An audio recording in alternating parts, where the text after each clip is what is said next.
سب کا مقدر پھوٹ جائے گا اگر یہ ساتھ ہندو مسلموں کا چھوٹ جائے گا. دعا کیجئے کہ ہم میں پیار کے رشتے رہیں قائم, یہ رشتے ٹوٹ جائیں گے تو بھارت ٹوٹ جائے گا. دعا کیجئے کہ ہم میں پیار کے رشتے رہیں قائم, یہ رشتے ٹوٹ جائیں گے تو بھارت ٹوٹ جائے گا. میں بہت ہی ادب و احترام کے ساتھ بھوپال کے بزرگوں اور نوجوان ساتھیوں سے ایک بات عرض کرنا چاہتا ہوں. میرا تعلق اتر پردیش سے ہے, میں اتر پردیش سے آیا ہوں, تو میں جو اب بات کہنے جا رہا ہوں اس کو آپ سمجھ پائیں گے. ہماری حالت یہ ہے کہ 10 مہینے ہو چکے ہیں, بند ہے ہم پر مٹن.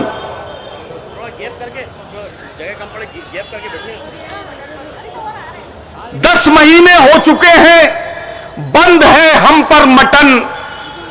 دعوتوں میں کھا رہے ہیں بھنڈیاں اہل سخن, کھا کے گوئیاں کیا دکھائیں شاعری کے باغ پن. سوکھ کے پالک کا پتا ہو گئے ہیں گل بدن. نفرتوں کی بھیڑ میں دیکھو تو کیا کیا کھو گیا, سبزیاں ہندو ہوئی بکرا مسلمان ہو گیا. نفرتوں کی بھیڑ میں دیکھو تو کیا کیا کھو گیا, سبزیاں ہندو ہوئی بکرا مسلمان ہو گیا. حضرات گرامی, قومی یکجہتی کی آج کل صورتحال تقریباً اسی طرح کی ہے. عجیب عجیب طرح کی باتیں کی جا رہی ہیں. میں ان باتوں میں ابھی آپ کے ذہن کو بوجھل نہیں بناؤں گا, لیکن یہ بات ضرور کہنا چاہوں گا کہ حالات چاہے جیسے ہیں, لیکن ایسے حالات میں بھی پچھلے دنوں میں ہمارے ملک نے کئی خوبصورت مناظر دیکھے ہیں. میں 2 منظر آپ کو یاد دلانا چاہتا ہوں. ایک کا تعلق آپ کے صوبے سے ہے, اس لیے یہاں بھوپال میں اس بات کو یاد دلانا اپنا مقصد, اپنی ضرورت اور ذمہ داری سمجھتا ہوں. اور وہ یہ کہ اتنے خراب حالات میں بھی کچھ اچھے منظر ہماری آنکھوں نے دیکھے ہیں. پچھلے دنوں آپ کے صوبے میں جب اجین میں کمبھ کا میلہ لگا اور یہاں کی حکومت کے انتظامات, جب کمبھ کے میلے میں آنے والے شردھالوؤں کے لیے جو انتظامات کیے گئے تھے وہ جب ناکافی ثابت ہوئے, تب اجین کے مسلمانوں نے اپنی مسجدوں کے دروازے اس اعلان کے ساتھ کھول دیے کہ آؤ کمبھ کے میلے میں آنے والے ہندو بھائیوں آؤ. بھلے ہی سرکار کے کیے گئے انتظام ناکافی رہے ہوں, کم پڑ گئے ہوں, لیکن یہ مسجدیں آپ کا استقبال کر رہی ہیں, یہ مسجدیں آپ کا سواگت اور استقبال کرنے کے لیے تیار ہیں. یہ خوبصورت منظر اپنے آنکھوں سے دیکھا ہے. دوسرا منظر, ہمارے ملک نے ایک ایسا خوبصورت منظر دیکھا, بمبئی کی چوڑی سڑکوں پر گنیش وسرجن کا جلوس نکل رہا ہے. گنیش وسرجن کا جلوس نکلتے وقت نماز کا وقت ہوتا ہے, اللہ اکبر کی صدائیں بلند ہوتی ہے. جیسے ہی اللہ اکبر کی صدائیں بلند ہوئی, جلوس کے ذمہ داروں نے اس جلوس کو جو پوری شان و شوکت کے ساتھ بمبئی کی چوڑی سڑکوں پر نکل رہا تھا, تھوڑی دیر کے لیے اس اعلان کے ساتھ روک دیا کہ جب تک ہمارے مسلمان بھائی نماز سے فارغ ہوں گے تب تک یہ جلوس یہاں روکا جاتا ہے. 10 منٹ کے لیے جلوس کو وہاں روکا گیا. یہ منظر بھی ہماری آنکھوں نے دیکھا ہے. یہ ملک اسی طرح سے محبتوں کے پیغام عام کرتا ہوا آگے بڑھ رہا ہے.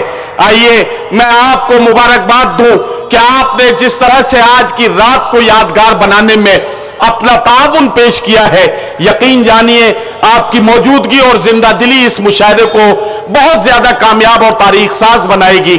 آپ کو مبارکباد پیش کرتے ہوئے بھائی سرور صاحب اور وجے تیواری جی, اور بالخصوص اس مشاعرے کے روح رواں جناب گووند گوئل صاحب کو جو ٹریزرر ہیں مدھیہ پردیش کانگریس کمیٹی کے, اور آپ کے بہت ہی ہردل عزیز سیاسی اور سماجی رہبر ہیں, میں انہیں مبارکباد پیش کرتے ہوئے اس مشاعرے کے سفر کو شروع کرنا چاہتا ہوں. آپ اور ہم سب جانتے ہیں کہ ہم اپنے مشاعرے کا آغاز اس ذات گرامی کے ذکر کے ساتھ کرتے ہیں جنہیں وجہ تخلیق کل کائنات کہا گیا, محسن انسانیت کہا گیا, پیغمبر اسلام کہا گیا.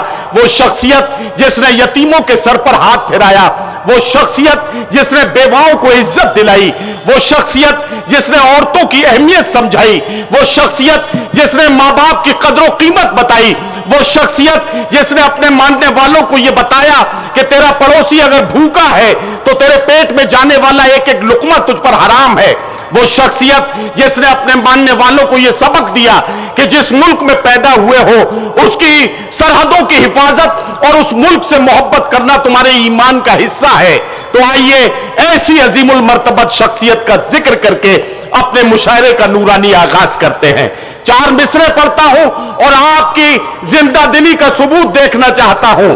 میری مٹھی میں ہے کچھ خاک ان کے آستانے کی، میری مٹھی میں ہے کچھ خاک ان کے آستانے کی، زمانہ آپ کرے ہمت میری قیمت لگانے کی، میں مر جاؤں تو پھر خاک مدینہ منہ پہ مل دینا، یہی بس ایک صورت ہے خدا کو منہ دکھانے کی. آئیے بارگاہ رسالت میں آپ صلی اللہ علیہ وسلم میں ہدیہ نعت پیش کریں، اور اس کے لیے میں انتہائی محبت کے ساتھ التماس کروں جناب میسم گوپال پوری سے آج کے دور میں اردو مشاعروں میں مترنم لب و لہجے کا ایسا خوبصورت شاعر، ایسا البیلا شاعر جو اپنے کلام کی خوشبو اور اپنے آواز کی گونج سے پہچانا جاتا ہے. میں گزارش کرتا ہوں جناب میسم گوپال پوری سے تشریف لائیں اور اپنے کلام سے نوازیں.